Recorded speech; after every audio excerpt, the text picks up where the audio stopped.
Most people think that discipline is about being tough or having the crazy ability to suffer more than everybody else. But that is not discipline. That is suffering for the sake of suffering when it's actually not necessary to achieve your goals. I want to break down what discipline actually is. And spoiler alert, it is not about willpower and it's not about grit. Here's the thing. Discipline is not in your DNA. You're not born with it. It is in your design. It's about making success easier than failure by designing your environment to do the heavy lifting for you. Discipline is not a personality trait. It's a system. When I was 19, I was 100 pounds overweight. I was failing out of school. I didn't have the friends that I wanted. I didn't have the body I wanted. And I was just a mess. And I thought to myself, oh, I'm just not a disciplined person. But then here's the thing. Once I installed systems into my environment to make it easier to lose weight than to stay overweight, to make it easier to have the right friends than to have the wrong friends, and to make it easier to work hard than to be lazy, suddenly I looked really disciplined. For example, I took out all the junk food in my house. And if I wanted junk food, I would have to literally walk to the store because I didn't have a car. And that's when I realized that being disciplined sucks in the moment, but not being disciplined sucks later and for the rest of your life.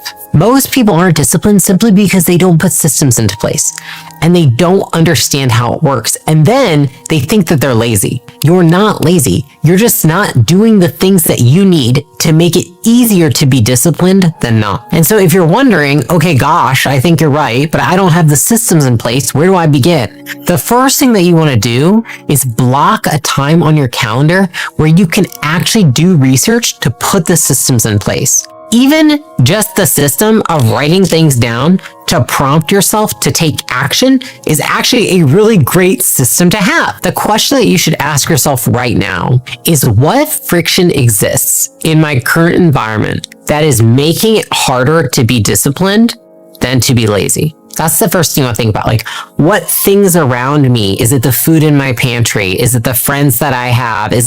What do I need to extract from my environment to make discipline easier? The second thing that I want you to ask yourself, willpower and motivation are like batteries, so they're going to constantly deplete. Because here's the thing, structure is where you derive power from, and discipline is like the power grid. So if you rely on motivation or feeling motivated, you, my friend, have already lost. Most days when I wake up, I don't feel motivated to do what I've got to do that day. But I have systems in place that make it easier to do those things than hard. For example, when I first started dieting, I told myself, I'm just going to white knuckle it. Don't eat anything bad. Don't eat this. Don't eat that. Don't eat out. Don't eat dessert. Don't eat whatever. I would go to dinners with food everywhere, and it would be so hard to resist. It felt like all day I was resisting something, which doesn't feel good. And I would always cave because I was relying on motivation. I was relying on willpower. Whether it's 3 o'clock or 6 o'clock or the end of the day or the end of the night, it would run out, and then I would end up eating something I didn't want to eat.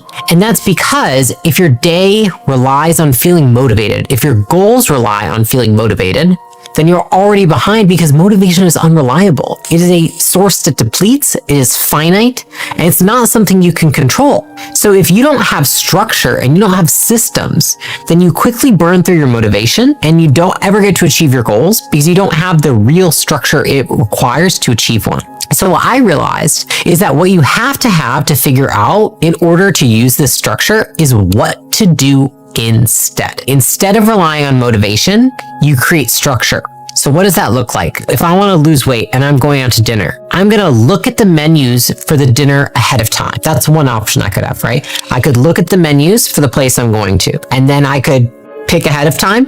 When I get there, I don't have to think. I don't have to decide what I'm going to eat. I just get to eat what I already decided upon. The second thing I could do is I could say, I'm going to build a system where I eat before I go to dinner with people. So I'm going to eat dinner at my house with the food that I know is healthy for me and helps me achieve my goals.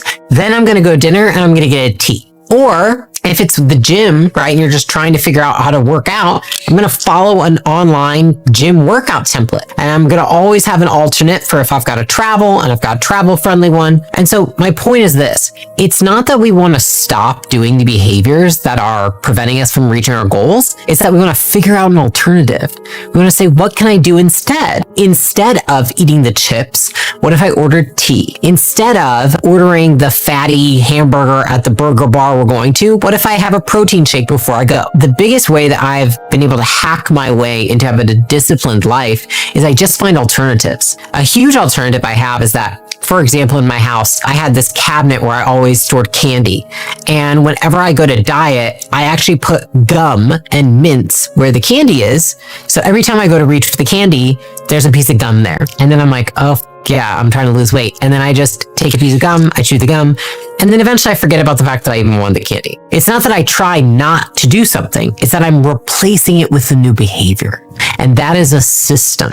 Another system that a lot of people have is when they wake up, maybe they eat a really bad breakfast. Maybe you go to Starbucks, you get a really heavy coffee or something. Okay, well, a system you could have is, you know what I'm going to do when I wake up? The first thing I'm going to do is I'm going to walk for 30 minutes. Instead of going to Starbucks and getting this drink that has 450 calories in it, because they all do, not only am I replacing it with a behavior that's going to help me, but replacing it with behavior that's positive, not even just neutral to my goals. And so a question to ask yourself is, what is one decision that I can make today that will eliminate 10 decisions for tomorrow? When I think about this, I think about alternatives. We want to pick our alternatives ahead of time. What am I going to do instead of get my Starbucks tomorrow morning? What am I going to do instead of laying on the couch and being lazy tomorrow night? What am I going to do instead of eating the hamburger when I go out with my friends? What am I going to do instead of drinking 10 beers at that party? It's not about, oh my God, don't do it, and just focusing on not doing it. It's about focusing on what you're going to do instead.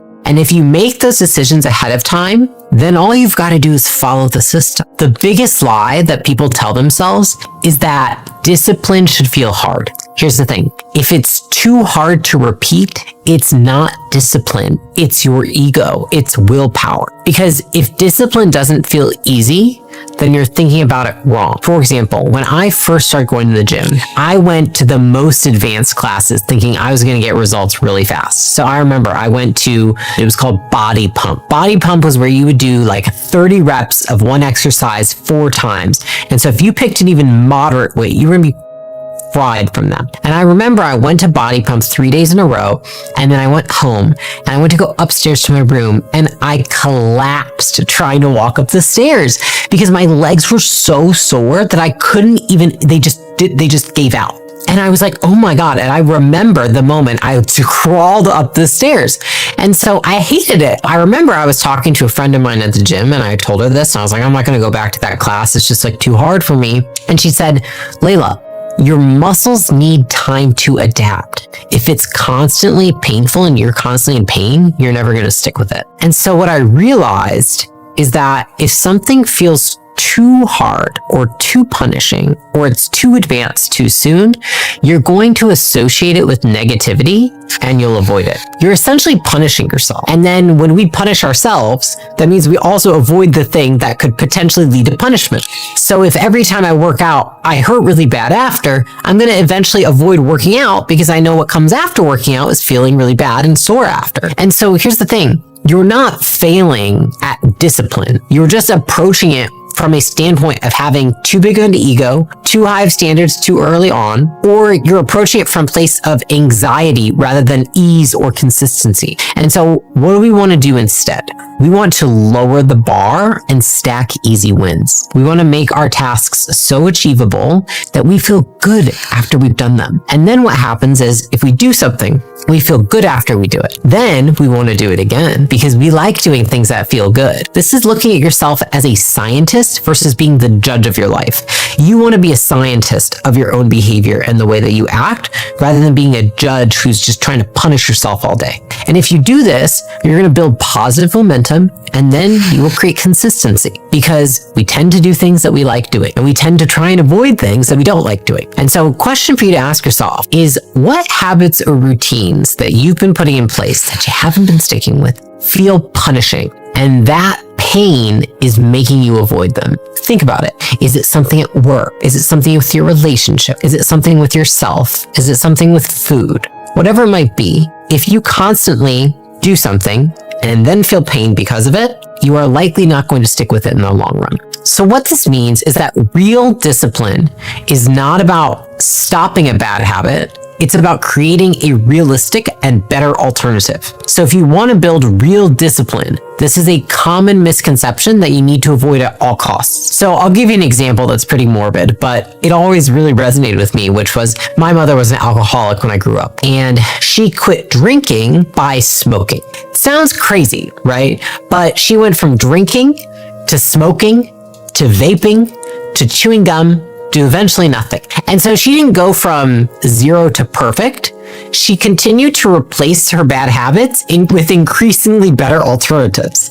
I know it sounds nuts, but too often people think that discipline means stopping a behavior immediately, but that almost always fails. So you don't need to be perfect right away. You just need to take a step towards the next best alternative. What you want to do is identify a realistic, better, not perfect alternative to your habit. So instead of drinking vodka, maybe you drink a seltzer. Instead of drinking a seltzer, maybe you have a craft beer. Instead of a craft beer, maybe you're going to have a non-alcoholic beer. Maybe then instead of a non-alcoholic beer, then you're going to have a Diet Coke. And then after a Diet Coke, you're going to say, I'm going to have a sparkling water. And then from a sparkling water, you can stick with that or go to a water. You see how it goes? It's like you take tiny little steps. You don't just make the big swing all at once. This can be done with food as well. Say you eat dessert every night. You're like, I eat a sundae every night. It's like, all right, I'm going to go from having a sundae every night to nothing. No, let's go from having a sundae with caramel, with toppings, with hot fudge to like, let's have a sundae with no hot fudge. Then 2 days later, let's have a sundae with no brownie bites. Then 2 days later, let's have a sundae with half the ice cream. And you just continue to gradually swap out alternatives in stages. And so small steps in the right direction turn into big changes over time. It's just that most people are so impatient with themselves, they don't allow themselves to get there. And they stay stuck in this cycle of going big change and then back out. Big change again, back out. So here's the deal. If you want true freedom, you have to stop relying on how you feel each day. Freedom comes from following a plan, not your feelings. A good example of this is that every year I map out a 12-month plan for my business. And now I do this because what it means is that I take some time, maybe it's a week, it's 2 weeks, it's 5 days, and I put all of my effort into figuring out what's the plan going to look like to get me to my goal 12 months from now. Now, why do I do this? I do this because I'm trying to get all the hard thinking done ahead of time so that every day when I step into my business, I just get to execute. I don't have to keep thinking. I don't have decision fatigue. I'm not constantly in this terror of like, what should I do? What do I need to do to grow my business? I just know. And I've been able to achieve that level of freedom through structure, because without structure, I'm going to constantly debate with myself and I'm going to be exhausted because I'm going to be in this cycle of like decision, execution. And that decision fatigue is going to prevent any kind of meaningful progress because I'm going to be stuck in the cycle of questioning what I'm doing.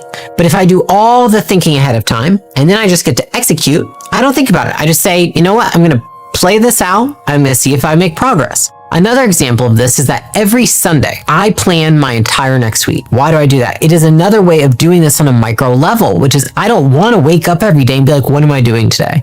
I think it's the biggest waste of my time and energy. And there's nothing I hate more than not knowing what I'm going to be doing for the day. Now, it doesn't have to be perfect. It's something that you can do. You can test it out for a week and you'll see how much more freedom you feel when just on a daily basis, you're not arguing with yourself. And so the question that you can ask yourself is, how much energy am I losing by fighting with myself on a daily basis? All in all, discipline isn't sexy. It is boring.